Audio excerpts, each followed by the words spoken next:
Soc Juanjo Fernández i vinc a presentar-vos el meu últim llibre, Com ajudar els fills a estudiar i fer els deures del col·le. Un llibre sobre l'estudi on no es parla de tècniques d'estudi.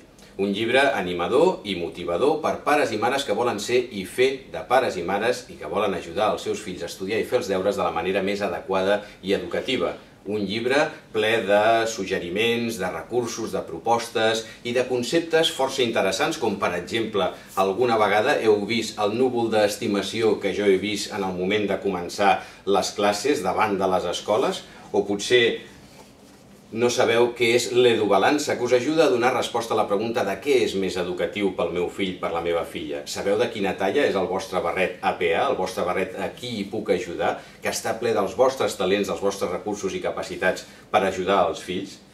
Potser desconeixeu el programa de 8 punts per l'estudi, que va des dels previs fins a la recompensa, passant fins i tot pel propòsit i per la realització.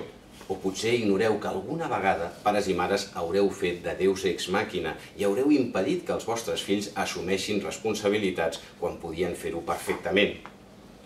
O potser desconeixeu que els menjapedres poden ajudar-vos. Si llegiu el llibre, sabreu qui són aquests personatges i com poden ajudar els vostres fills en la planificació de l'estudi. I potser desconeixeu quin és l'extraordinari, el gran, l'enorme poder del reforç educatiu per als vostres fills. Totes aquestes coses i moltes altres les podreu trobar a Com ajudar els fills a estudiar i fer els deures del col·le, com per exemple la resposta a moltes preguntes que m'han fet al llarg de les moltes vegades que he fet la xerrada del mateix títol a molts pares i mares. Podeu quedar-vos amb les parts destacades que ressalten el més important del contingut del llibre, podeu anar al decàleg, podeu conèixer cada un dels punts en profunditat. Sigui com sigui, estic convençut que amb Com ajudar els fills a estudiar i fer els deures del col·le descobrireu que això és possible i que el procés pot ser divertit i fins i tot fer-vos més feliços.